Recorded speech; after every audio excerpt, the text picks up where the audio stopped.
All right, got some kiddos. You guys can go back to junior church if you want. Everyone else, we're going to be our last Sunday in Revelation, Romans chapter 12. Romans chapter 12.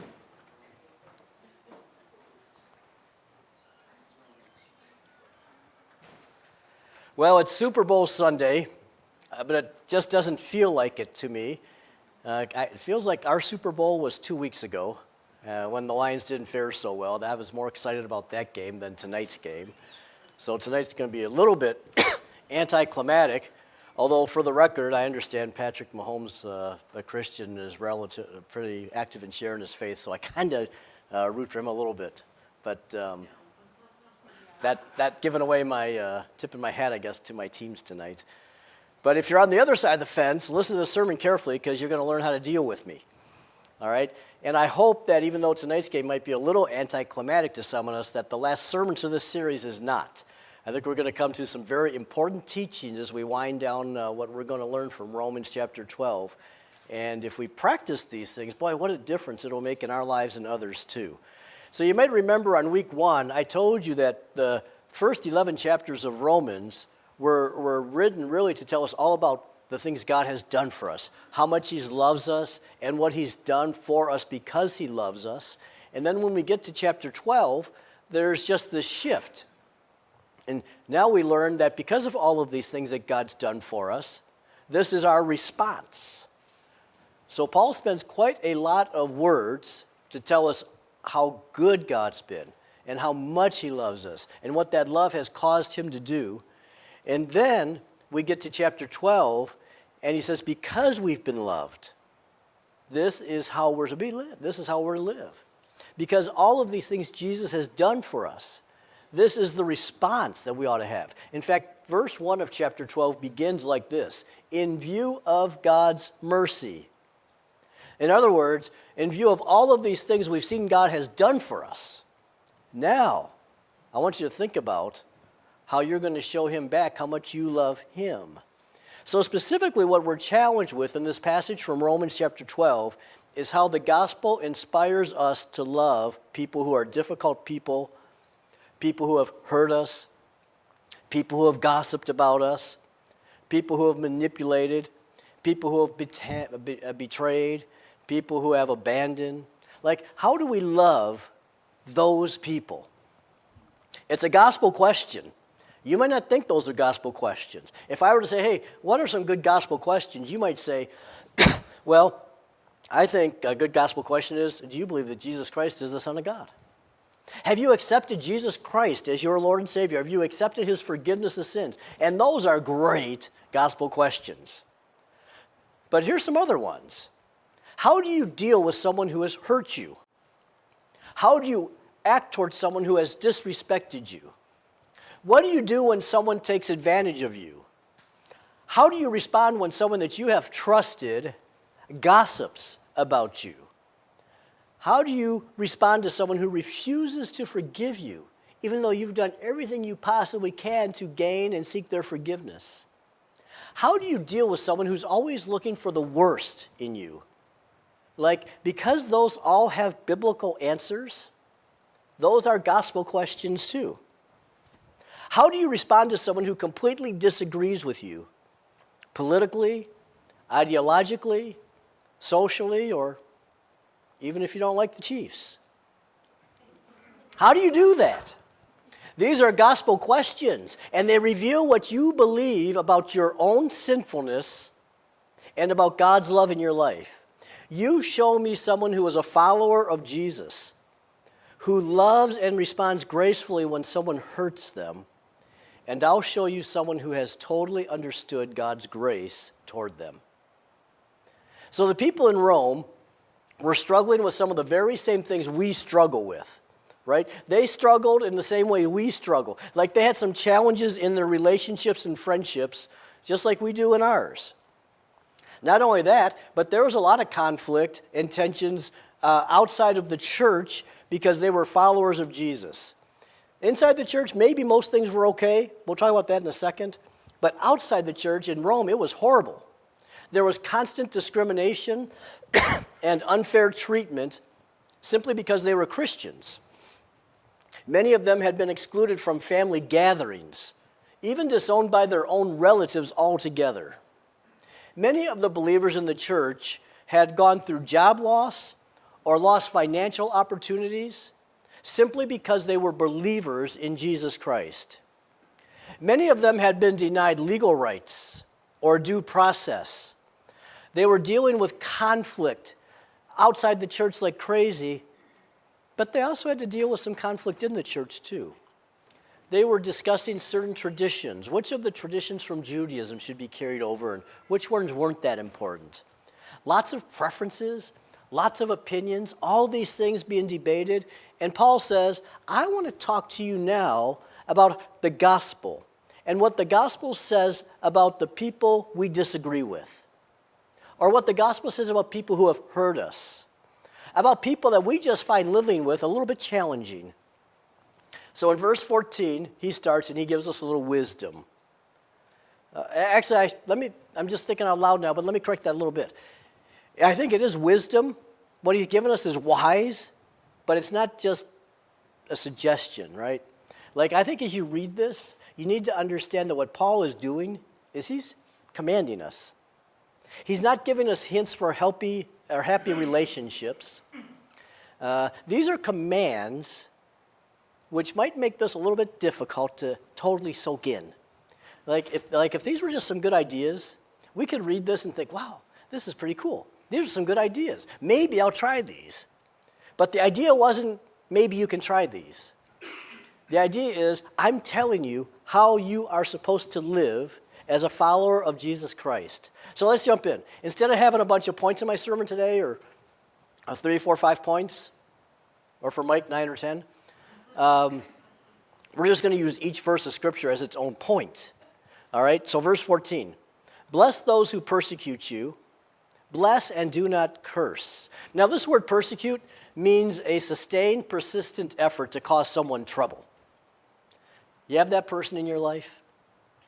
Like, can you put a name to it, a face to it? I just want you to think for a moment, who's someone in your life who just wants to cause you trouble? Maybe it's someone that came into your life a long time ago. They were there, they caused a lot of headache and a lot of pain. Maybe it's something that someone did or said years ago and you still carry that with you. Maybe it's ongoing. Like, don't blink if this is your case, but maybe they're sitting right next to you right now. Like, maybe something from this morning. I saw Jackie nudge Brenda. She's her pet. Right?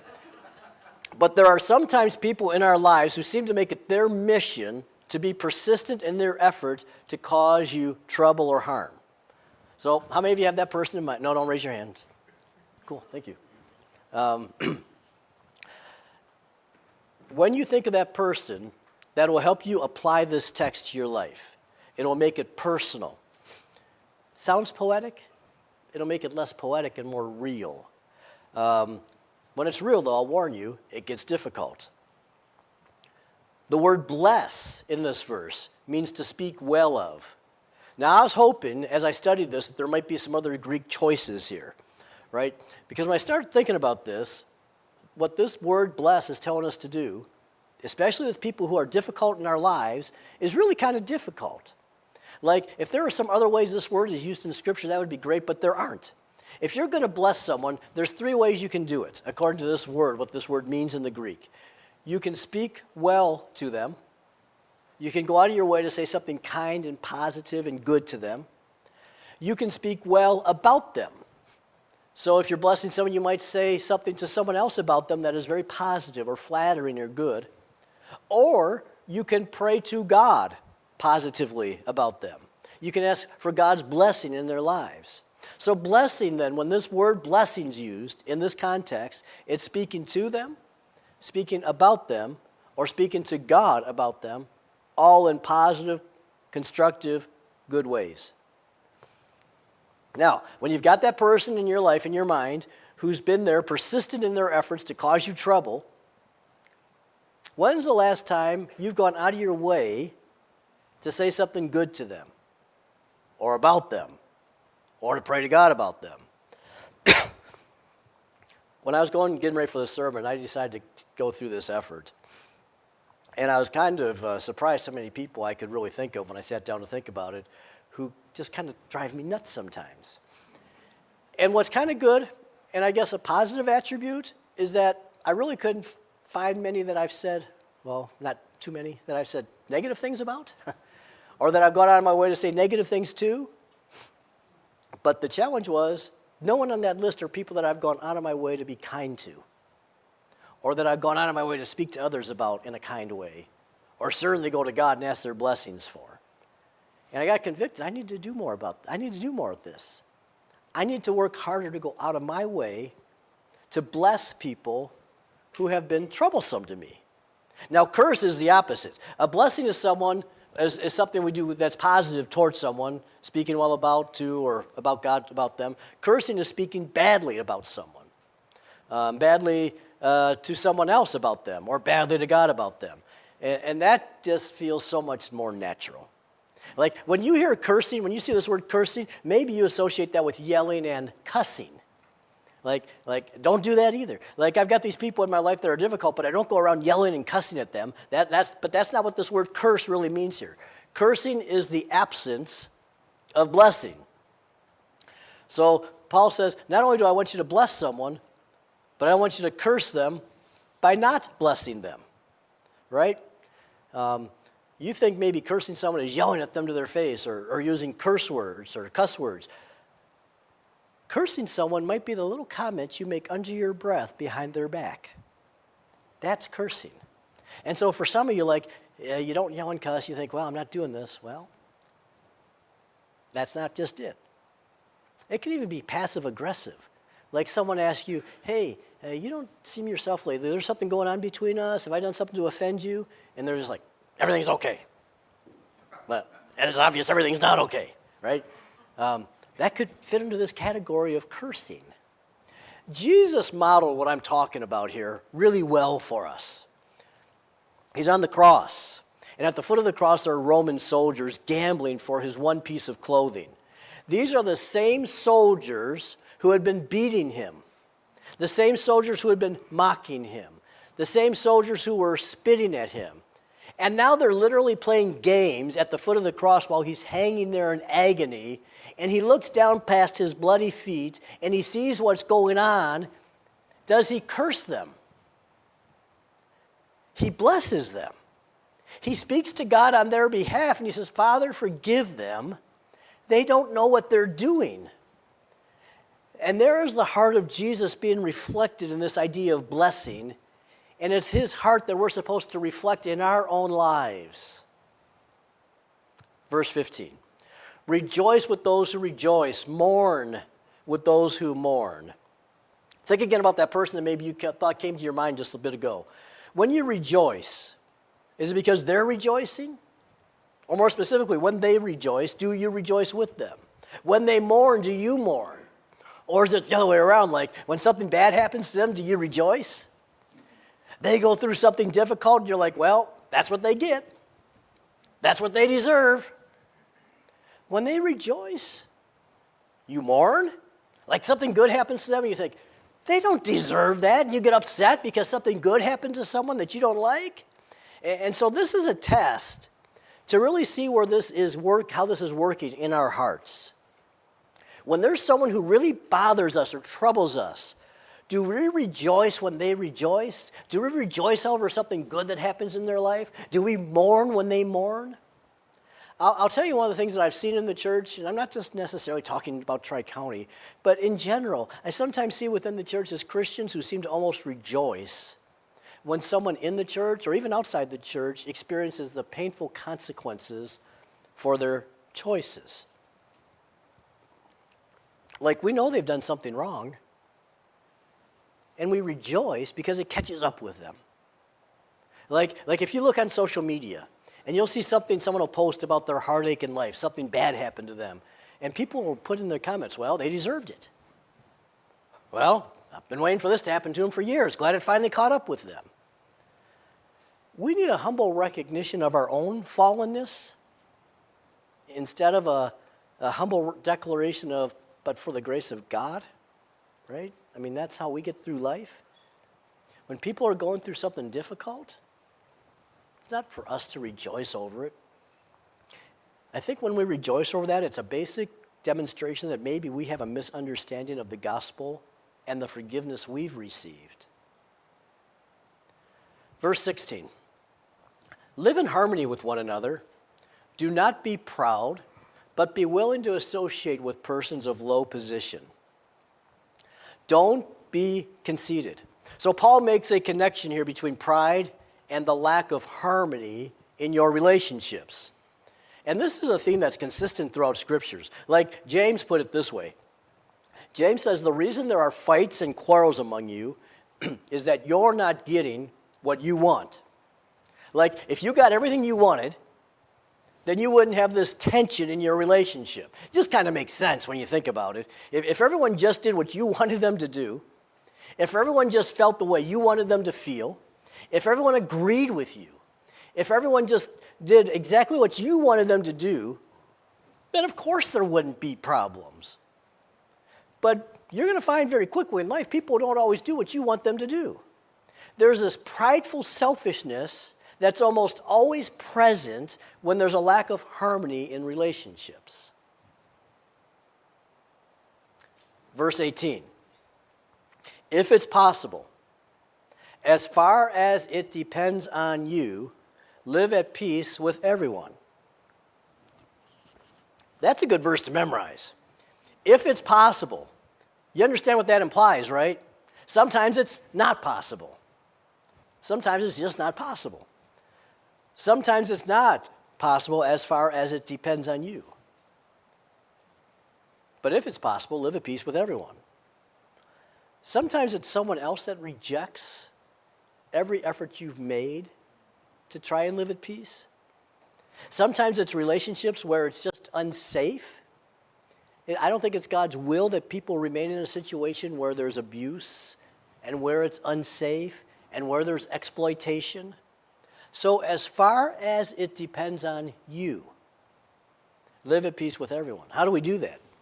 How do you do that when you make efforts and the person just doubles down and they become more hurtful or they become more harsh or they become more troublesome? How do you find the right boundaries? Because it's important that we all have some boundaries and maybe even some hard conversations with people. I don't think what Paul is talking here is describing letting someone walk all over you all the time. I'm going to do my best to live at peace with everyone. That means I'm just going to be put in positions where I'm going to do my best to live at peace, to go out of my way to make peace, realizing I can't totally control that other person. In fact, it's interesting if you look at peace here. A lot of us would want to interpret peace as what I would call the absence of conflict. Sometimes the way we think of peace is because we don't have conflict in our lives. There's peace. But peace isn't just the absence of conflict. Peace is the pursuit, or peace is the living in active harmony. Think of peace as active harmony, not just an absence of conflict. So if you read this and you think, well, I don't have conflict in my life, I guess I'm living this verse out. Think twice and make sure that you're not just without conflict, but that you're pursuing active harmony. Don't think because you're pursuing peace just because you avoid or stop talking to people in your life where there's no conflict.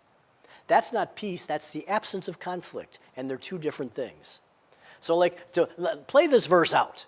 It's not about just avoiding conflict, it's about pursuing relationships.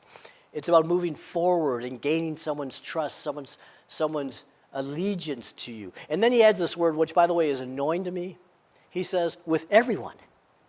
Like if he would have just wrote, as far as it depends on you, live at peace, period. Well, then I could have assumed maybe he was leaving me an out with some certain person or some situation. Like I might think in my mind, well, live at peace with everyone, but I'm sure it doesn't apply in this situation. But he goes on and he says, with everyone.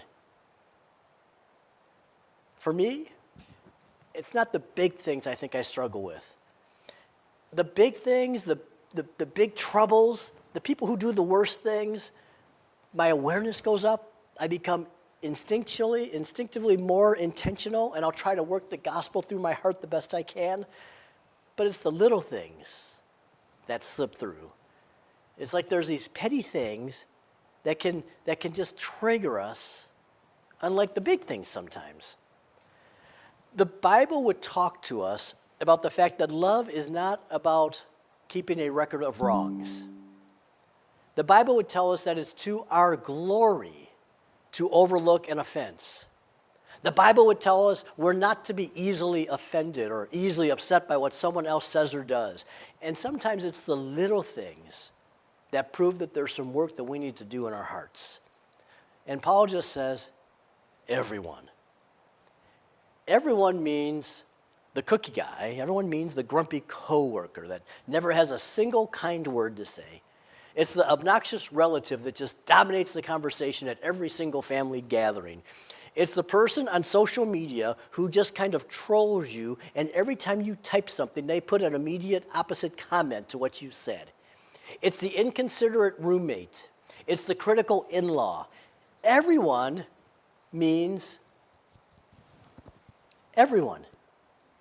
Verse 19. Do not take revenge, my dear friends, but leave room for God's wrath. For it is written, it's mine to avenge, and I will repay, declares the Lord. Don't take revenge. Here's what revenge does. Revenge wants the other person to pay. Here's what's challenging for us. Well, I should say at least for me. Revenge can sometimes feel like justice. And if you're a high justice person, which I can be, and if you're a high justice person and you're pursuing just what's right, it can feel right when justice is served, and it can blur the lines very quickly between revenge and justice. There's a ton that can be said about this, but at the very least, I would say one way to determine the difference between justice and revenge is that justice biblically is most often what you're fighting for on behalf of another person. There's someone out there that's been offended. There's someone else out there who's being taken advantage of. There's some other vulnerable person that's not being treated well or rightly, and you're just fighting for justice for that person. And if done the right way and with the right spirit, I think that can be righteous. What is a little more challenging is when we are talking about you. That justice most always is something we fight for on behalf of, but it can very easily be considered revenge. It can feel a lot like revenge. Paul's not saying don't stand up here for yourself. He's not saying don't have any boundaries, but he is warning us very clearly about taking revenge. Paul says it's not your place to take revenge. It means you have got to trust God. God says, that's quoted in this verse, I will avenge, I will repay, says the Lord. That's when you decide, so when you decide you're going to take revenge, here's what you're deciding, even if you don't realize it. You're deciding, I'm going to put myself in God's seat, and he would come up to you while you're upset, and you're angry, and you've got all these bad thoughts going on. You're going to fight gossip with gossip. You're going to fight screaming with screaming. And God's like, hey, why don't you let me sit back in my seat? I kind of like my seat. Because God can see what you can't. God can see in that other person's heart, and you can't. God can see how this is all going to work out, and you can't. God knows the whole story, and you can't possibly have that whole perspective all the time. And God would say to you as a Christian, just trust me. I will repay. And when I started thinking about this week, I realized something I'd never thought of in my life before. Every sin is going to be paid for. Every sin against you will be paid for. God promises. Every sin against you is going to be paid for in one of two ways. It'll either be paid for by what Jesus did on the cross for you and that person, or it will be paid by that person in hell. As Christians, it should be in our hearts that they would receive the free gift of God's forgiveness and they would accept what Jesus did for them on the cross like you did. Right? Jesus made his sacrifice on that cross for you and for them. But listen, in the end, God says, trust me, that offense will be paid for one way or the other. We don't need to take revenge. Verse 20, on the contrary, if your enemy's hungry, feed him. If your enemy's thirsty, give him something to drink. In so doing this, you'll heap burning coals on his head. If your enemy's hungry, feed him. If he's thirsty, give him something to drink. He gives us two very tangible examples that can almost feel a little poetic to us. Sure, if they're hungry, feed them. If they're thirsty, give them something to drink. And we're like, okay. I mean, if I see someone, they're starving to death, I'll give them something to eat. I want to give you some practical examples as to what this is really trying to say to you. I don't think it's just talking about food and water. Like, if a coworker who has been undermining you at work needs some help on a job with a project, as much as that person annoys you, you offer to help them. You've got this neighbor you have conflicts with, you just don't get along at all, and a storm comes through and blows trash all over that person's yard. You go out and help pick up the trash. There's someone who spreads rumors about you, and that person gets sick. Maybe you're the one who starts the meal train for that person. You've got an elderly neighbor in your neighborhood who's nosy and rude. The next time you go to the grocery store, you just kind of ask, hey, can I go pick up something for you? Like, this is what Paul's explaining here. This is what he's saying to do. Like, this is the idea that here's someone who has hurt you, who has something against you, someone who's made your life difficult over and over and over again. He says, find a tangible way to bless that person. And in so doing, it says, you will heap fiery coals on their head. Finally, well, that's what I'm talking about. That's not what I'm talking about. We don't do it. We don't bless that person with the hope, oh God, bring down those fiery coals. Right? If that's what you're hoping, you got the wrong spirit. In so doing is what we hope will happen, is that God will soften their heart and they will open their eyes. And it will also, by the way, change your heart.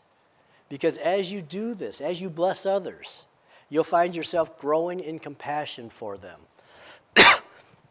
On Martin Luther King Day, I tried to find some cool quotes to post on our social media just in respect for Martin Luther King Day. And I came across one. I didn't post it, but I saved it for this sermon. Darkness cannot drive out darkness, he said. Only light can do that. Hate cannot drive out hate. Only love can do that. And that's not a bad paraphrase of what Paul's talking about here in Romans chapter 12. Verse 21, don't be overcome by evil, but overcome evil with good. One of my favorite sermons over the years, it was just a long story. I told a story about an actual event that happened in Kentucky back in around 1985. A story about love and forgiveness and grace. I'm going to try and summarize it because I think it really makes this point well at the end of this message. And I got a cool update to the story since I last told it. It was 1985. Frank and Elizabeth Morris had an 18-year-old son, Ted. He was home from college. He was working late at night to try and make some money, and he was driving home from work. His mother had not heard from him. She was getting worried, and then she got the phone call. On Ted's drive home, a car crossed the center line across the median and hit Tommy head on, or hit Ted head on. Tommy Pagage was the driver of the vehicle that hit Ted. Tommy had been at a party where he'd been drinking. He got drunk. He blacked out while he was driving. He never saw Morris's car coming down the road. Ted died the next morning. Tommy's blood alcohol level was 3 times the legal limit. The Morrises first saw Tommy at his preliminary hearing a few days after their son was buried. Elizabeth said, we had to see him. We wanted to take a look and see the person who killed our son. We also wanted to know what was going to happen to him. Frank Morris said we were hoping for the toughest possible sentence. Tommy pleaded innocent, which drove the Morrises nuts, infuriated them. And then to make it worse, the trial just kept getting postponed. Elizabeth said every time it got delayed, I would get more upset. Eventually, because he got such a good deal, Tommy finally changed his plea to guilty, and he was sentenced to probation. He was ordered as part of the probation to not drink anymore, and he'd spend one night in jail every other weekend. Elizabeth said she just made it her goal in life to make sure he went to jail every one of those every other weekends. She'd sit in the parking lot to watch to make sure he turned himself in. She followed him around. She saw and reported an occasion where he was drinking. He was put back in jail for breaking his probation. Elizabeth said she fantasized about killing him. She wanted the man who killed her son dead. But she was also a Christian. She had accepted God's grace, and she knew that she had to forgive. She said, I knew that God had forgiven me, and I believed that God would forgive Tommy, and I had to find a way to forgive him. And try as she might, she couldn't, and she just started to pray about it. And she asked God to do in her heart what she couldn't do on her own. Eventually, she got to the point where she wanted to go visit Tommy in jail. She sat across the bars from her son's killer and said to him, I want to help you stop drinking. At first, Tommy didn't want to meet with him. He said, I was just so ashamed. I knew these people hated me. But Elizabeth kept going to the jail anyway. And the judge eventually ordered that Tommy could be released on Sundays to the Morris' custody so that they could take him to church and to dinner after church afterwards. Frank Morris said the toughest part of all of this forgiveness was actually building a relationship with Tommy. Here's the way he put it. I knew God required me to forgive Tommy at some point, but I just really wanted to forgive him and be done with it. But I felt like forgiveness required me to do everything I could and to take it as far as Tommy was willing for it to go. Do your best to live at peace with everyone. When Tommy got out, Frank began meeting with him and teaching him Bible lessons. And one night, Frank spoke very clearly with Tommy, saying, if you're sincere in your desire to accept Christ, if you're ready for this, you can be baptized. We can do that right now. And Tommy said he wanted to. And they literally went to their church, the Hopkinsville Church of Christ, and baptized him at 10 o'clock one evening. The Morrises found themselves beginning to love Tommy as their own son. In fact, a newspaper in Kentucky picked up the story, and they put the headline out as they adopted their son's killer. They attended Sunday church together. They'd go to lunch afterwards. They started doing other activities like bowling together. And pretty regularly, Frank and Elizabeth's phone would ring, and on the other end would be Tommy just calling to check in to say hello. It's one of the most incredible and beautiful stories of forgiveness you'll read. That was 1985.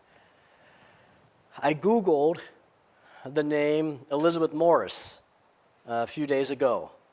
I found a couple articles, a couple links came up. One of them was her obituary. She passed away at the end of 2023. I clicked on the obituary, and here's what I read. Elizabeth Morris died at her Hopkinsville home on December 14th. She was 78 years old. Among the officiants at her funeral at Hopkinsville Church of Christ was Tommy Pagage. If you fight evil with evil, evil wins.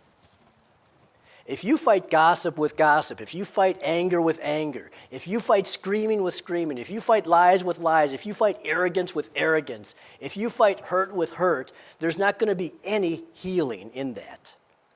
If you fight the silent treatment with silent treatment, relationships wither. If you fight hate with hate, hate wins. But if you overcome anger with self-control, if you overcome the silent treatment with humility, if you overcome hurt with compassion, then healing can start to take place. If you overcome screaming with listening. And all of these things, by the way, done with the help of the Holy Spirit. I don't know we can do most of this on our own. But if you can do that, relationships start to grow. If you can overcome bitterness with forgiveness, freedom can be found. If you can overcome criticism with encouragement, hearts will begin to soften. If by the power of the Holy Spirit you can overcome manipulation with humble honesty, if you can overcome selfishness with humility, like with the Spirit's help, if you can do those things, power flowing through you, doing those things, love wins. So Paul says, do not be overcome by evil, but overcome evil with good. If you overcome evil with good, the gospel wins. And that's how we overcome.